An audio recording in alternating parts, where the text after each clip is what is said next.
Terrier, or Chien Terrier as the French called it around the 1400s, meaning dog of the earth or digging dog, is from the medieval Latin word terrarius. The Latin word terra literally translates to earth. In the 18th and 19th centuries, hunting with dogs in Britain became increasingly popular, and terriers were heavily bred to hunt vermin such as the red fox and the Eurasian badger. This practice was known as terrier work or going to ground. Some say there are only two routes in the world of working terriers: colored dogs from Scotland and white dogs from England and Wales.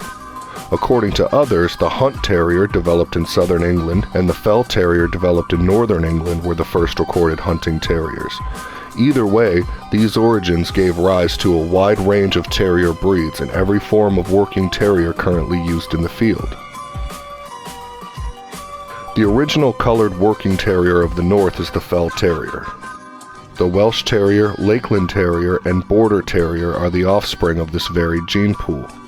The working Fell Terrier of today can be smooth, wire, or broken coated and can be brown, black, red, or black and tan.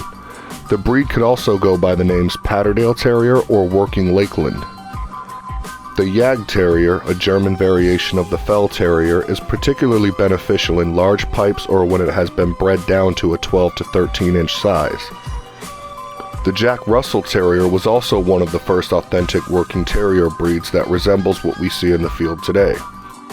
These dogs were named after the Reverend John Russell, whose life spans the entirety of the early history of mounted fox hunts in the UK, and who is recognized with breeding the first fox-working white-bodied terrier still in use today.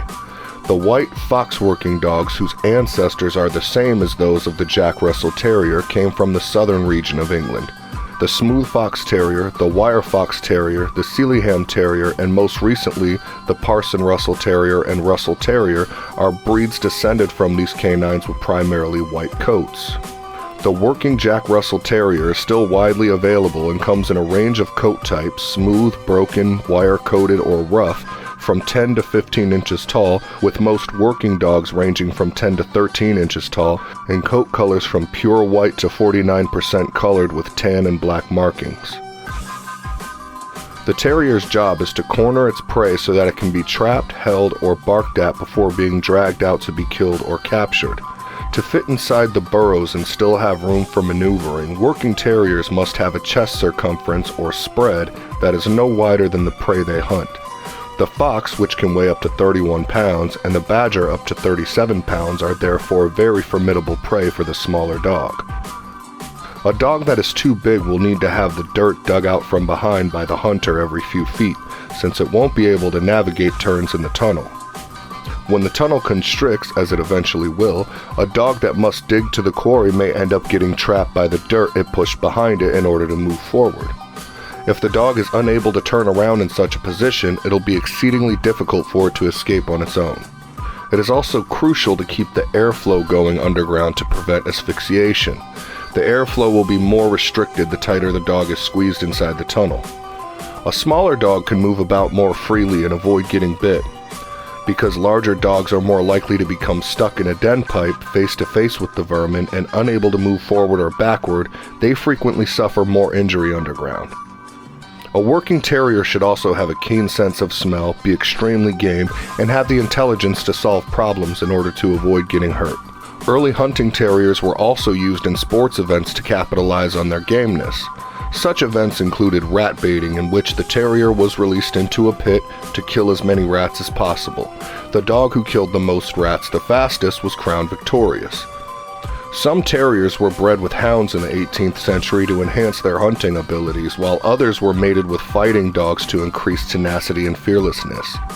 Some bulldog and terrier crosses were employed in the underground sport of dogfighting, after the Cruelty to Animals Act of 1876 banned the act of bull baiting.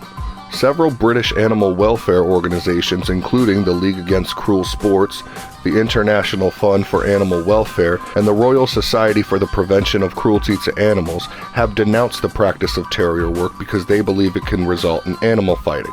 The National Working Terrier Federation denies that fighting is an issue, arguing that the terrier's role is to locate, bark, and flush out the hunted animals, not to attack them.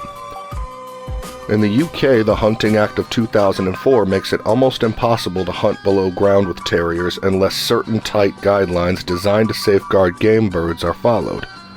In the US, Canada, Australia, South Africa, and a large portion of continental Europe, terrier work is still legal and widely practiced.